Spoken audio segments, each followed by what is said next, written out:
নমস্কার বন্ধুরা, স্বাগতম জানাই আপনাদের ম্যাপে বাঙালিতে।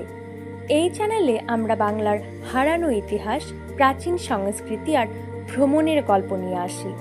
আজকের এপিসোডে আমরা যাব এক আশ্চর্য জায়গায়, চন্দ্রকেতুগড়, যেখানে লুকিয়ে আছে বাংলার 2000 বছরের ইতিহাস, প্রাচীন শিল্পকলা আর হারানো এক নগরীর কাহিনী। চলুন তাহলে শুরু করা যাক আজকের ইতিহাসের পথযাত্রা। ভিডিওটি ভালো লাগলে অবশ্যই সাবস্ক্রাইব করুন, লাইক আর শেয়ার করতে ভুলবেন না। চলুন সময়ের পথে ফিরে যাই। চন্দ্রকেতুগড় উত্তর 24 পরগনায় অবস্থিত। ইতিহাসবিদদের মতে এটি প্রাচীন গঙ্গারিদাই সভ্যতার একটি অংশ। 1907 সাল থেকে এখানে প্রত্নখনন শুরু হয়। এখনও চলছে রহস্য উন্মোচন।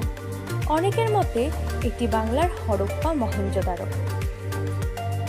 ভাবুন তো, 2000 বছর আগে এখানে ছিল এক জমজমাট নগরী, বাজার, ঘর, প্রাচীন মন্দির আর এক অসাধারণ সংস্কৃতি। কিন্তু কেন হারিয়ে গেল সব? সেই প্রশ্নের উত্তর আজ খুঁজব আমরা। প্রত্নতত্ত্ব ও শিল্পকলা খননে পাওয়া গেছে টেরাকোটা মূর্তি, ঘড়ি, মুদ্রা, অলংকার। শিল্প দেখে বোঝা যায় উন্নত কারুশিল্প আর বাণিজ্যের সংস্কৃতি ছিল। প্রমাণ মেলে যে এটি ছিল এক দুর্গ নগরী, বাংলার প্রথম শহুরে সভ্যতার প্রমাণ বহন করে। প্রতিটি টেরাকোটা মুখ যেন কথা বলে, চোখের ভাষায় যেন প্রশ্ন। কারা ছিল তারা? কেমন ছিল তাদের জীবন? গঙ্গা ভাগীরথীর কাছে অবস্থিত, নদীপথে বাণিজ্য চলত। রোম ও গ্রিসের ইতিহাসেও বাংলার এই অঞ্চলের উল্লেখ আছে বলে ধারণা।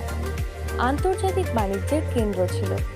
ভাবুন তো, নদীর ধারে নোঙর করা জাহাজ, বাজারের কোলাহল। এই জায়গা ছিল বাংলার প্রথম আন্তর্জাতিক ট্রেডিং হাব। হঠাৎ করে নগরী হারিয়ে গেল কেন? প্রাকৃতিক বিপর্যয় নাকি মানুষের সৃষ্টি? প্রত্নতাত্ত্বিকরা এখনো উত্তর খুঁজছেন। রহস্যই জায়গাটিকে আরো আকর্ষণীয় করেছে। এই মাটির গন্ধে যেন লুকিয়ে আছে হাজার বছরের স্মৃতি। কিন্তু কেন অদৃশ্য হলো এই সভ্যতা? আজকের চন্দ্রকেতুগড় এখন এটি এক প্রত্নস্থল। পর্যটক কম হলেও পরিবেশ শান্ত। একটি ছোট মিউজিয়াম আছে। ইতিহাসপ্রেমীদের কাছে এটি একটি বিশেষ জায়গা। আজ যখন চন্দ্রকেতুগড়ের মাটিতে দাঁড়াই, মনে হয় নিজের শিকড়ের সামনে দাঁড়িয়ে আছি। এটি কেবল একটি জায়গা নয়, এটি আমাদের হারানো পরিচয়। বন্ধুরা, এই ছিল আজকের ম্যাপে বাঙালির ইতিহাস ভ্রমণ। চন্দ্রকেতুগড়ের গল্প আমাদের মনে করিয়ে দেয়, বাংলাকে বুঝতে হলে নিজের ইতিহাস জানতে হবে। ভিডিওটি ভালো লাগলে লাইক করুন, কমেন্টে জানিয়ে দিন আপনার মতামত। সাবস্ক্রাইব করুন ম্যাপে বাঙালিকে, কারণ প্রতিটি পথেরই একটা গল্প আছে।